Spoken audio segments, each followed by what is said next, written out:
Don't know if the sound is going to work here with the air conditioning on, but anyway, I wanted to update you real quick on, remember last Thursday I was talking about how I want to market sprinklers and gardening so that we can keep those people busy, keep that division, flowing. And so over the weekend, I put an ad on Facebook. Let me see if I can make a little side thing here so you can see it while I'm talking to you. So I like looking at the analytics, usually when the campaign's over, but the campaign was doing so good so it was like day 3 and it was doing so well that I wanted to get the data on it, like what area people are viewing these and liking it, because I was getting tons of page likes, and not tons, but nothing viral or anything, but just more than usual, people actually liking my Facebook page. And then people were messaging me about questions about gardening, just more than usual, and they were liking the picture. A lot of people were. So I was like, dude, what is going on? Like, how much, like, this is awesome. Anyway, I went into the analytics, and it turns out that I thought I put $100 for a 7-day campaign, or maybe it was a 5-day campaign. I actually put $100 a day for 7 days. Oh, so it's like a mistake, but so it's gonna cost me, but it actually got a lot of views and a lot of estimates out of it. So I'm definitely not upset. I'm just kind of like, oh crap, good thing I ended up getting a bunch of estimates out of it, or else I would be crying, you know what I mean? So anyway, we've gotten 6 garden estimates out of it. And out of those 6 garden estimates, we got 2 first-time mows that we are actually doing today. So, I mean, all in all, it's paid off. It hasn't paid itself off completely yet, but I mean, out of those 2 first-time mows, we're probably gonna make $300 because one of them is really tall and they're doing it right now. They just called me and said that it's gonna be, one of the higher end prices because of how tall it was. So that's good. Now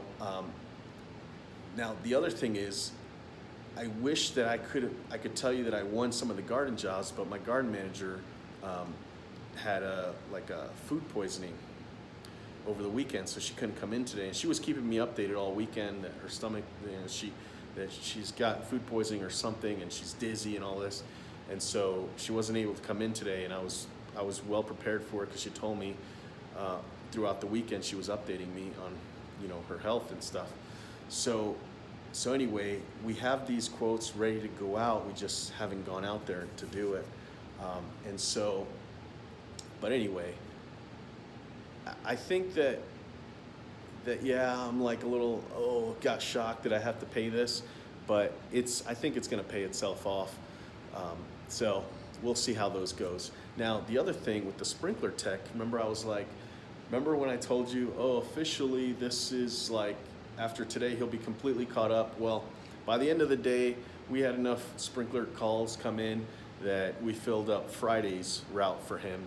And then over the weekend, we got enough to fill today's route for him. So we're totally still getting work every day.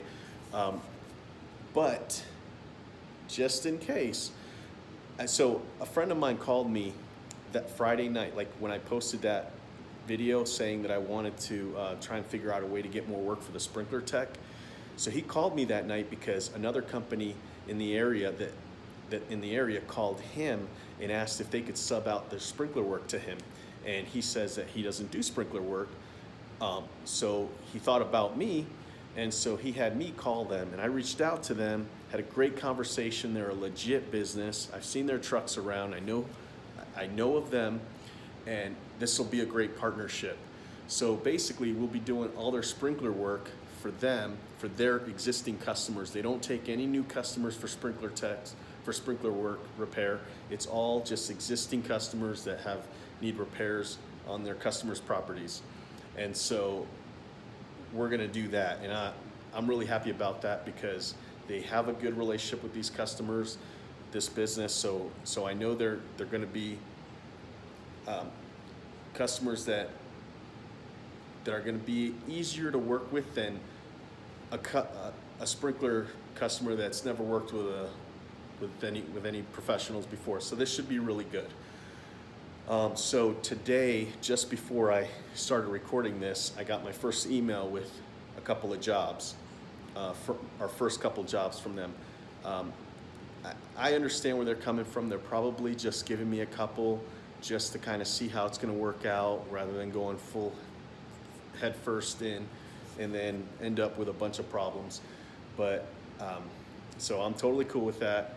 When we were on the phone, we were talking about billing, and it's the way that we worked it out. I couldn't be happier. I think they couldn't be happier. They told me they're excited, I'm excited, and hopefully this works out. So I don't know, I can breathe a little bit with the gardens and the sprinklers, you know? So let me see if I can move this gimbal. Sorry, I don't know how to move this thing yet. It just wants to stay still.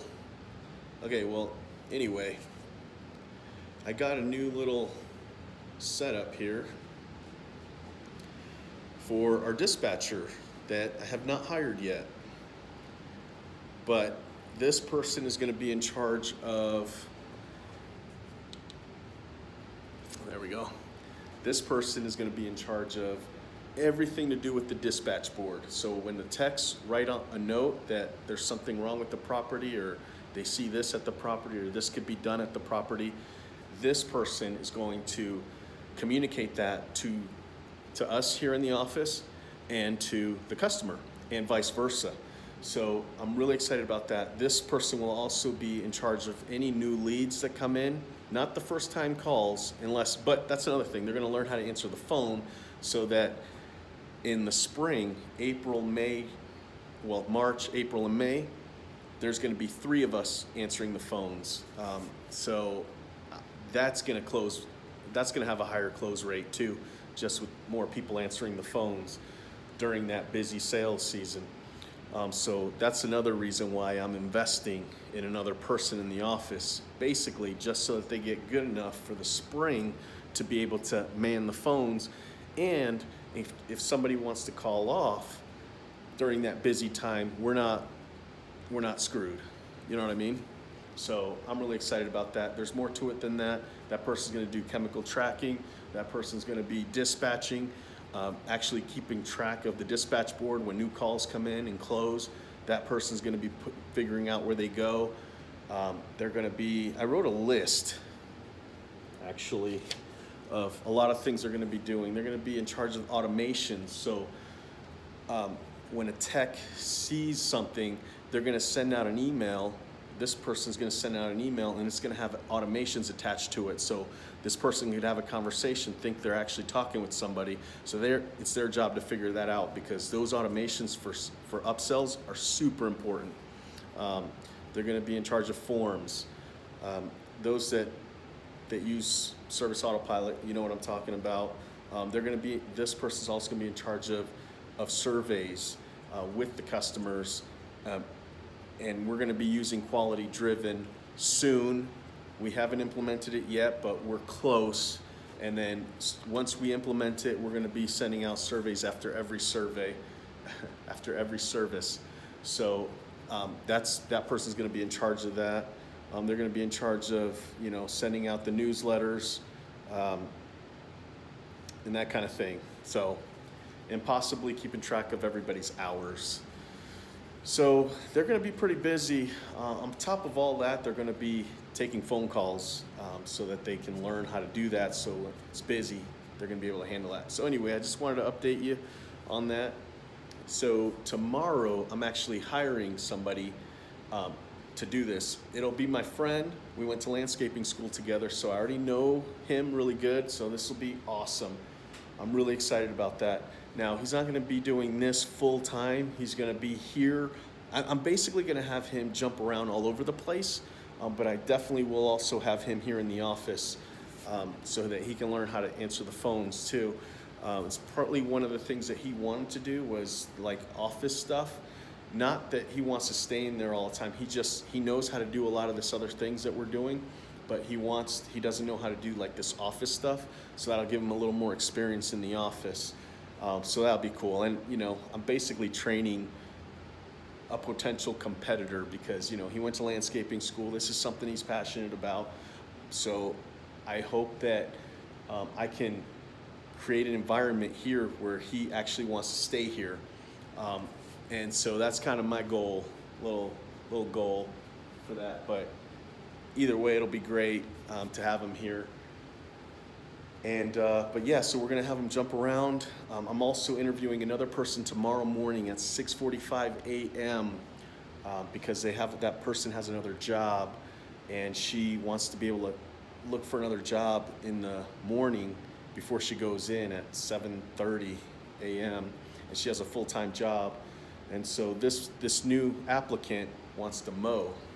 So so she wrote an email about all the different things that she's done in the past as far as like, you know, experience, and that's what she wants to do. She said she's also open to other positions, so she could be one that bounces around from the mow crew to the gardens, and maybe possibly, since my